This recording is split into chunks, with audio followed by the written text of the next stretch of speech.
Hey, welcome back. Well, I guess before we get started, we got to decide. Well, I got to tell you how I ended up where I'm at. Well, there was some criteria, and that's what I'm going to talk about in this video. What was I looking for in the property that I was going to get? Well, everything is a series of compromises. We all know that, but there was a couple things that were not, for me, a potential compromise. And first and foremost was I did not want a mortgage. No loan, nothing like that at all. I wanted to pay straight out cash and own the property. So the only thing I had to worry about was taxes. Now, in the tax vein, that was one of the many reasons I wanted to get out what we call around here in the county. Did not want to be in any city limits of any town, municipality, or anything like that.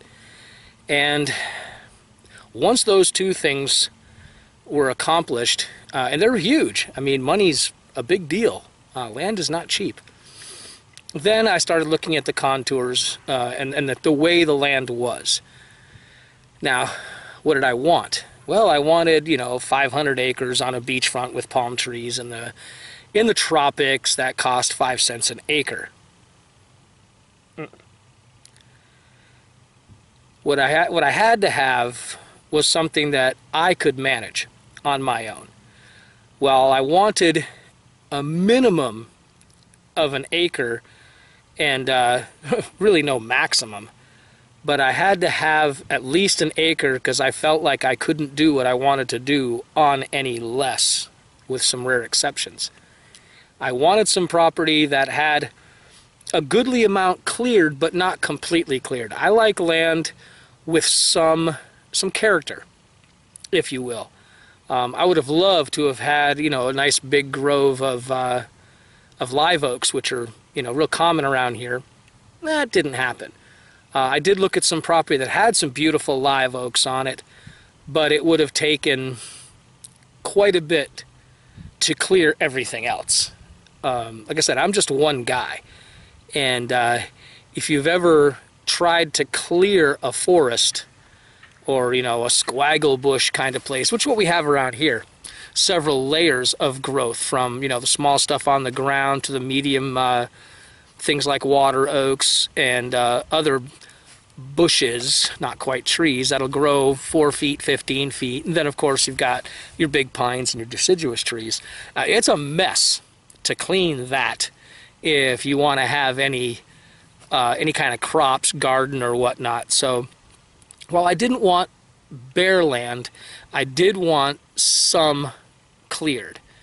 Now, I did want to have some character, so I was kind of looking for something that was, maybe, depending upon the size of the property, about 50 to 75% cleared, and the rest, okay, it could be whatever it was. Same thing with water. It was a compromise. There are some pieces of property that are under some kind of municipal water system, cooperative water system, whatnot, where you just simply can't drill a well. It's illegal. They have the water rights. Then you have some that are, okay, you have some kind of a co-op, but you can legally drill a well. And then you've got others where there is no option but to drill a well. In my area, to drill a deep well with sweet water, anywhere from $3,000 to $5,000 by the time you get done with everything necessary to make the hole, line the hole, get everything to pump the water out of the hole, which of course you need to have your electricity dependent to do that. Again, I wanted to be out where I could do what I want. Covenants, no way. Some of you who may not be familiar with restrictions and covenants, just to give you an idea, at Frogtoad Manor, there was actually a covenant that now we ignored. Basically, that's a whole long story. But in the covenant, it said you couldn't have any outbuildings unless they were servants' quarters. Imagine that. Yeah, well, they couldn't enforce that when we told them we're doing what we want to do. But that does exist. There's a lot of places like that have restrictions. They're going for the homogenized look. I mean, I remember living out west where they sometimes went as far as to tell you what color your roof could be, fencing. I mean, it's amazing how restrictive some neighborhoods can be. So on the Toadstead here, I ended up with a little bit over an acre. It's about 1.2, 1.3. It's about 80% cleared, which is great. There is a water co-op, although you can drill a well if you desire. And it's good land. It used to be farmland. Believe it or not, just as a quick little side story, way back in the day, way back, like in the turn of the 20th century, right up to like World War II, and in that ballpark, this area, believe it or not, was known for growing tongue nuts. And if you're a woodworker, you know what tongue oil is. This is the nut that it's made from. And where I'm sitting right now was a part of a huge tongue nut farm. And the soil is really good. So that was kind of a neat thing. I didn't even know that until long after I bought the property, but it was an interesting little side note. Now, the next thing you have to do, I had to make sure of, is that it perks. Now, for some of you who aren't familiar with that, that stands for, it's percolation. And you have to test your soil to see how fast it will absorb water. And how that what that relates to is your septic system.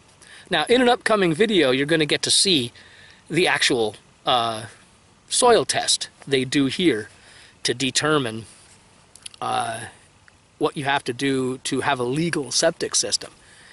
And, you know, I'll leave the details to that video. It's a real short video. It's probably going to come out very, very quickly. But the bottom line was, before I bought the property, I had this test done. Because, again, in this part of the country, there's a goodly part of the land that simply does not perk. Now, it's not because it's swampland or anything, quite the contrary. We're 30, 40 feet above sea level minimum. Actually, I think I'm 100 here. But if your land has a lot of clay, and I have a friend who only lives about 10 miles as the crow fly that way, and their land, you go down through the soil, gosh, I think it's only about maybe a foot, a couple of feet, and you hit hard blue clay. And the simple fact of the matter is, if you put a conventional septic system in there, the water just won't penetrate that clay. I mean, it's literally like digging yourself a bucket. It'll just fill full of water and doesn't go anywhere. Around here, in order to, the way that they deal with that is you have to put in like a treatment system, which to make you know, give you the Reader's Digest condensed version, is what comes out of your house as sewage goes into a tank, decomposes, and chlorine is added to it, and then it actually uses above ground sprayers. Instead of a leach field, which I'll discuss in a minute, it actually sprays it above on the surface, and that's how you get rid of your sewage. Now, those systems are not cheap, $3,000–4,000 in some cases. Now, a more conventional system, what comes out of your house goes into a tank, it decomposes, and then by gravity just feeds into other pipes that let the liquid leach into the ground around these other pipes. They're called leach fields. And this is what I needed. This is something that was a huge deal for me, because while I knew I was going to have somebody else do the installation because of the backhoe work and everything necessary to do it, I wanted to keep that cost down. And I knew that based on what I wanted to build, it could be as much as half of the $3,000 or $4,000.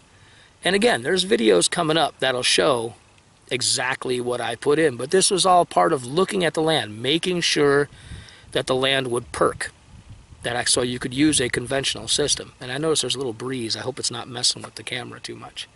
Yes, I know, it makes wind noise. I've got to figure out how to make a little sock for that. So if you're getting some wind noise, sorry. there had to be a road. I know, as silly as that sounds, some properties, depending upon where you are in the country, are pretty far out, especially the less expensive ones, and you have to think year round. You know, you have to think when it rains, possibly when it snows, whatever, wherever you are. Down here, when it rains, sometimes the ground can get a little soft. So I wanted to make sure that I had a good road into the property, and I do. It's a private road. We got to take care of it ourselves, but it's only 300-400 feet off of a county maintained road, so that was acceptable. I wanted relatively level land. I really didn't have any interest in a lot of hills and all that stuff, because, you know, I want to keep animals, keep bees, do gardening, and it's just easier to move around on the property. Especially, I knew I wasn't going to be able to afford a tractor, at least not right away.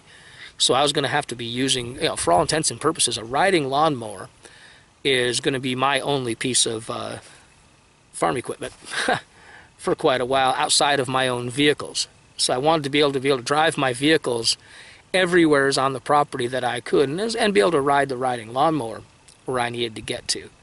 Wanted to make sure it was someplace I could burn. Wanted to make sure, of course, it was someplace where having the animals, the bees, the goats, pigs, whatever it is I decide to have, is not going to be a problem. And out here it's not. So these are just a lot of the things that I looked into, and I think I looked for property, I guess, about 4 months before I finally found this. And this was a compromise. The piece I bought here, it was down to 2. I won't talk too much about the other piece, except to say it was bloody perfect. I mean, it was great. It even had a small running stream. But I would have had to take out a small loan to buy it. And that's just something I just really didn't want to compromise. I just did not want to get caught, something go wrong, and be in a position where I couldn't make a payment for my home. That really bothers me. Some people don't feel uncomfortable with a mortgage. I do. So where I'm here, the Toadstead, it was a little bit of a compromise, but it's paid for. The taxes are horribly tiny, especially right now. I'm sure after we get done building it the way we want to build it, that the taxes will go up quite a bit. But believe it or not, for my little 1.25 acres, I think my tax bill for what I have here now was a whole whopping $4, which even at the worst of times, I can usually dig that out of the cup holder of my car. So that was the deal. And, you know, I'm making this little video for you just so, if it's in your mind to do something like this, to move out of the suburbs, the city, wherever you are, and someplace a little bit more rural, really take your time and get your priorities straight, what you want, and be ready to make some compromises, but be careful. Be real careful. Ask a lot of questions. And rule number 1, don't trust the real estate agent. Don't do that. Talk to the building inspectors and different contractors in the areas. There's absolutely nothing wrong. Once you get it narrowed down to 3 or 4 pieces of property, call some well drillers. They have no reason to lie to you. Call a couple of contractors. See what they think about building in your area. Call the building department. Where I am here, the building department is amazingly helpful. They are very, very helpful. If you don't play games with them and lie to them, they'll work with you and keep you from making some big mistakes. So this is going to be the last of the intros, philosophy videos. And the next ones that come out are, some of them are going to be pretty quick, pretty down, pretty dirty, because they were just being done as I was going along. So have a little patience. We'll make some new ones and put in there, but the next few videos are going to be kind of the history of getting to where I am now. So for right now, I'm just going to say goodbye. Fair winds. We'll see you next time around.